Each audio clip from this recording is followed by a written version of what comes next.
दोस्तों, आज हम एक ऐसी घटना पर बात करने वाले हैं जिसने पूरे देश को हिला कर रख दिया है। 12 जून 2025 को अहमदाबाद में हुई एयर इंडिया बोइंग 777-8 ड्रीमलाइनर उड़ान एआई 171 की भयावह दुर्घटना। यह हादसा क्यों हुआ? क्या इसमें कोई तकनीकी खामी थी या फिर कुछ ऐसा जो हम अब तक नहीं समझ पाए?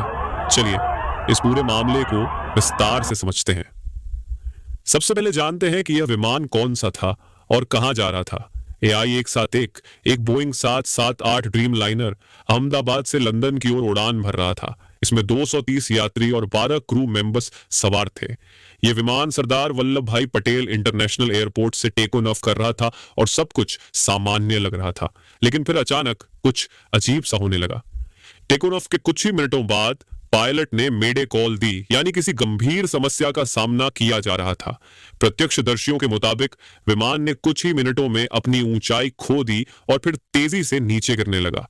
ये देखकर ग्राउंड कंट्रोल के अधिकारी भी हैरान रह गए। आखिर इतनी बड़ी उड़ान में ऐसा क्या हुआ? अब बात करते हैं संभावित कारणों की। कई विशेषज्ञों का मानना है कि यह हादसा इंजन फेलियर या थ्रस्ट लॉस की वजह से हुआ। टेक ऑफ के बाद विमान 625 फीट की ऊंचाई तक पहुंचा, लेकिन फिर तेजी से गिरने लगा। क्या यह तकनीकी लापरवाही थी या फिर कोई अनदेखी त्रुटि? कुछ रिपोर्ट्स के अनुसार विमान के दोनों इंजन में अचानक पावर लॉस हुआ। एविएशन एक्सपर्ट्स का कहना है कि अगर एक इंजन फेल हो जाए तो दूसरा इंजन विमान को सुरक्षित लैंड करा सकता है, लेकिन यहां दोनों इंजन में खराबी आ गई जिससे विमान नियंत्रण खो बैठा। इसके अलावा कुछ विशेषज्ञों का मानना है कि लैंडिंग गियर पूरी तरह से बंद नहीं हुआ था, जिससे विमान का संतुलन बिगड़ गया। टेक ऑफ के बाद विमान को स्थिरता नहीं मिल रही थी और यही कारण हो सकता है कि पायलट ने मेडे कॉल दी। अब सवाल उठता है कि क्या बोइंग 787 ड्रीमलाइनर सुरक्षित विमान है? बोइंग कंपनी इसे state of the art aircraft बताती है, जिसे एफिशिएंसी, आराम और पर्यावरण के अनुकूल प्रदर्शन के लिए डिजाइन किया गया है। इस एयरक्राफ्ट में आमतौर पर 242 से 290 यात्रियों के बैठने की जगह होती है। इस वजह से इसे लंबी दूरी के रास्तों या फ्लाइट के लिए एयरलाइन कंपनियां तरजीह देती हैं। यह एयरक्राफ्ट 13,530 किलोमीटर तक बिना रुके उड़ान भर सकता है, जिससे दूर के शहरों के बीच सीधा संपर्क संभव है। कंपनी का कहना है उसने इसे latest avionics, fly by wire control और हाई सिक्योरिटी सिस्टम से लैस किया है। Boeing 787.8 dream liner advance navigation और सिक्योरिटी सिस्टम लैस है। साथ ही सिंथेटिक विजन सिस्टम, एसवीएस इलाके और रास्ते में आने वाली मुश्किलों का 3D विजन मुहैया कराता है। बोइंग 787.8 ड्रीम लाइनर के लॉन्च होने के बाद से करीब 14 सालों के अंदर कंपनी ने 1000 एयरक्राफ्ट डिलीवर किए हैं। कंपनी की वेबसाइट पर इसे अब तक का सबसे ज्यादा बिकने वाला पैसेंजर वाइड बॉडी बताया गया है। कंपनी की माने तो अब तक इस एयरक्राफ्ट की मदद से 1 अरब से ज्यादा यात्रियों को ले जाया गया है। लेकिन पिछले कुछ वर्षों में इस विमान को लेकर कई तकनीकी समस्याएं सामने आई हैं। हाइड्रोलिक लीक और फ्लैप की खराबी जैसी समस्याओं के कारण कई बार उड़ानें रद्द करनी पड़ी हैं। भारत में एयर इंडिया के पास 27 बोइंग 787-8 विमान है। यह विमान 13,530 किलोमीटर तक बिना रुके उड़ान भर सकता है, जिससे दूर के शहरों के बीच सीधा संपर्क संभव होता है। लेकिन क्या यह वाकई उतना सुरक्षित है जितना दावा किया जाता है?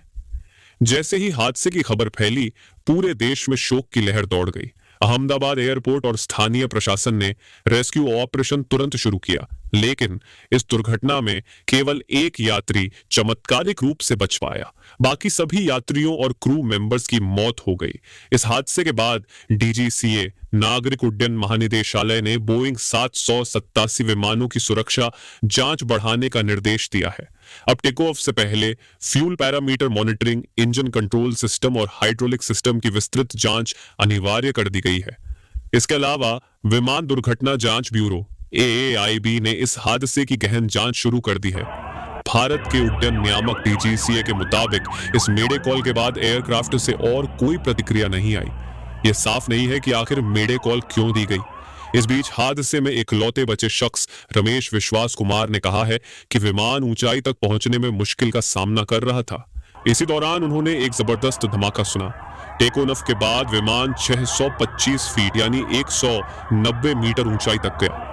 इसके बाद यह लगातार नीचे जाता दिखा और इसके बाद पेड़ और इमारतों के बीच गिर गया। इसके बाद विमान को आग के गोले में बदलता देखा गया। एविएशन एक्सपर्ट्स के मुताबिक विमान का टेक ऑन ऑफ सफल रहा था, लेकिन टेक ऑन ऑफ के ठीक बाद ही यह ज्यादा ऊंचाई हासिल नहीं कर सका। इस पर कुछ शुरुआती रिपोर्ट्स में कहा गया कि एयरक्राफ्ट टेक ऑन ऑफ के बाद जरूरी थ्रस्ट पैदा नहीं कर पाया और नाकाम हो गया, जिससे क्रैश की स्थिति बनी। ऐसी अटकलें भी लगाई जा रही हैं कि गुजरात में मौसम किसी तरह से इस घटना के लिए जिम्मेदार हो सकता है। दरअसल गुजरात के अहमदाबाद में तापमान 40 डिग्री सेल्सियस के करीब पहुंच रहा है। ऐसे में आशंकाएं जताई गई हैं कि विमान के इंजन के ओवरहीट होने की वजह से इसने काम करना बंद कर दिया। यूनिवर्सिटी ऑफ लंदन में सस्टेनेबल एविएशन के प्रोफेसर रिचर्ड कुरेन के मुताबिक दोनों इंजनों का एक साथ खराब हो जाने की आशंका काफी कम होती है, क्योंकि इंजन अगर कुछ कम ताकत जनरेट करने से जुड़े संकेत देता है तो पायलटों को इसका अंदाजा हो जाता है और वे टेक ऑन ऑफ के समय ही जरूरी कदम उठा सकते हैं। यह हादसा हमें यह याद दिलाता है कि हवाई यात्रा सुरक्षित जरूर है, लेकिन 100% जोखिम मुक्त नहीं।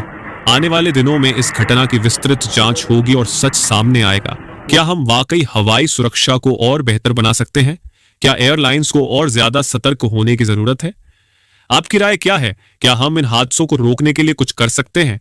कमेंट में बताइए और इस वीडियो को शेयर करें ताकि ज्यादा से ज्यादा लोग इस घटना के बारे में जान सकें।